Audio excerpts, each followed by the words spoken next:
혹시 저녁 식사에 와인 한 잔 곁들이시는 거 좋아하시나요? 근데 또 와인은 너무 어렵다, 뭐 종류도 많다 이렇게 느껴서 선뜻 손이 안 가셨던 적도 있으실 것 같아요. 안녕하세요. 여러분의 삶에 유용한 정보를 콕콕 집어드리는 골든헬퍼입니다.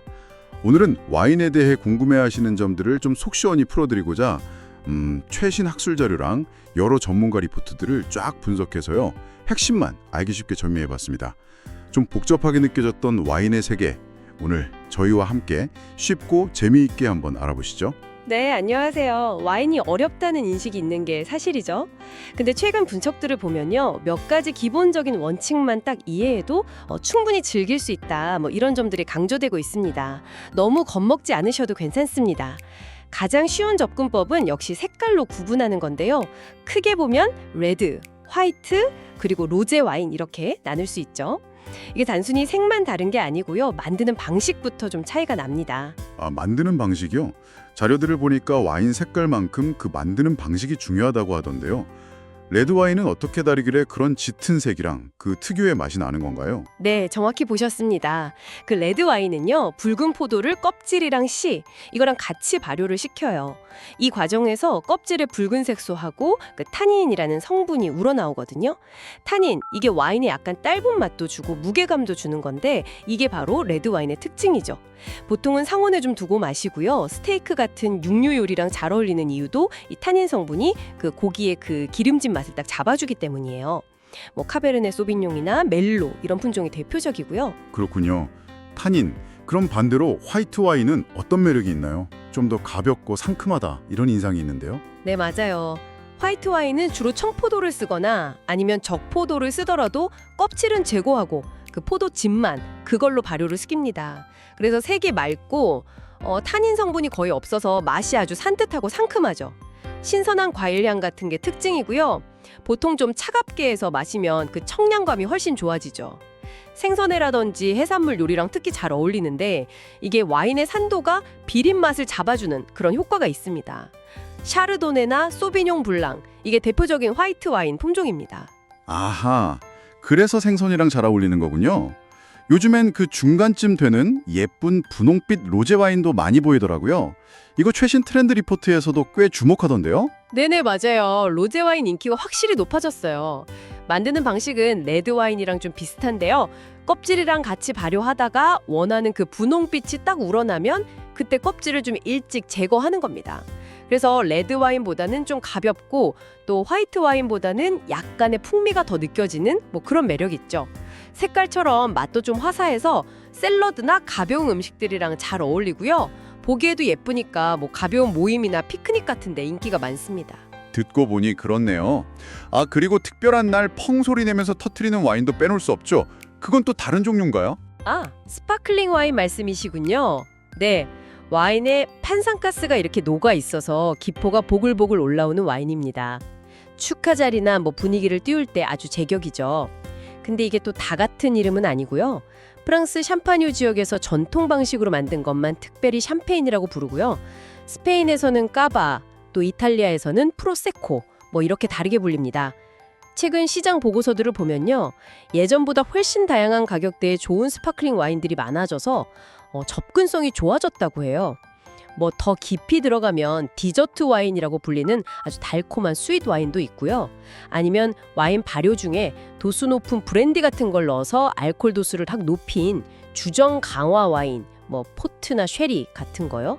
그런 특별한 종류들도 있습니다만 오늘은 뭐 이 정도로 기본 유형만 알아두셔도 충분하실 것 같습니다. 정말 기본만 알아도 종류가 꽤 되네요. 이렇게 다양한데 와인 초보자가 마트에 딱 갔을 때 실패 없이 고르려면 어떤 점을 좀 참고하는 게 좋을까요? 이게 소비자 조사 같은 걸 봐도 이 부분을 가장 어려워하시더라고요. 네, 그럴 수 있죠. 처음에는 아무래도 많은 사람들이 좀 즐겨 마시고 품질이 안정적인 와인부터 시작하는 것이 좋습니다. 실패 확률이 적으니까요. 예를 들자면 뉴질랜드 말보로 소비뇽 블랑, 이건 화이트 와인인데요. 아니면 아르헨티나 멘도사 말백, 이건 레드고요.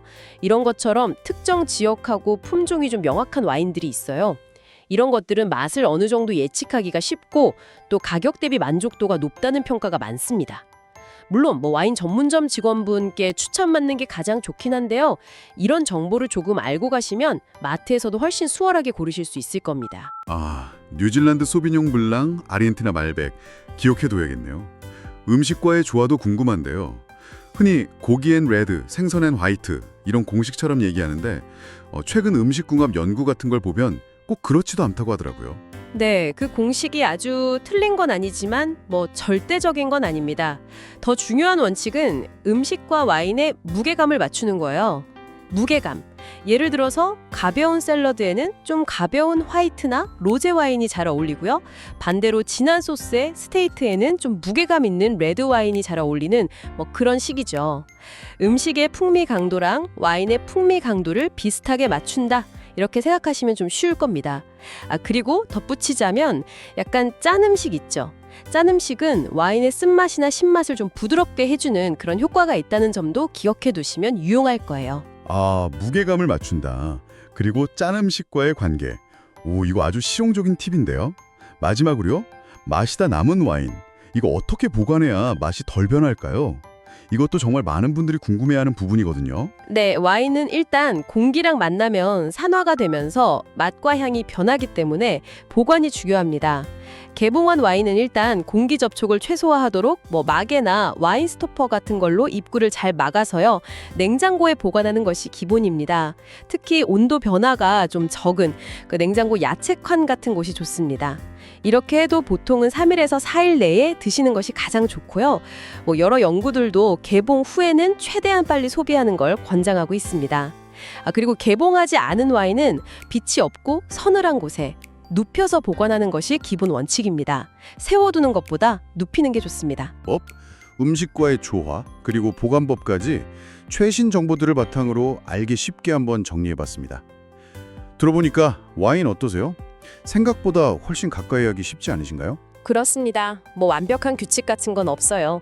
오늘 알려드린 이런 정보들을 바탕으로 직접 경험해 보시면서 자신에게 맞는 와인을 찾아가는 그런 즐거움을 느껴보시길 바랍니다. 최근 소비자 트렌드 분석에서도 결국은 개인의 취향과 경험, 이게 가장 중요하다고 강조하고 있거든요. 여러분의 즐거운 와인 생활에 작은 보탬이 되었기를 바랍니다. 네, 계속해서 이렇게 삶에 도움이 되는 유익한 정보를 받아보길 원하시면요. 구독, 좋아요 꼭 부탁드립니다. 감사합니다. 골든 헬퍼였습니다.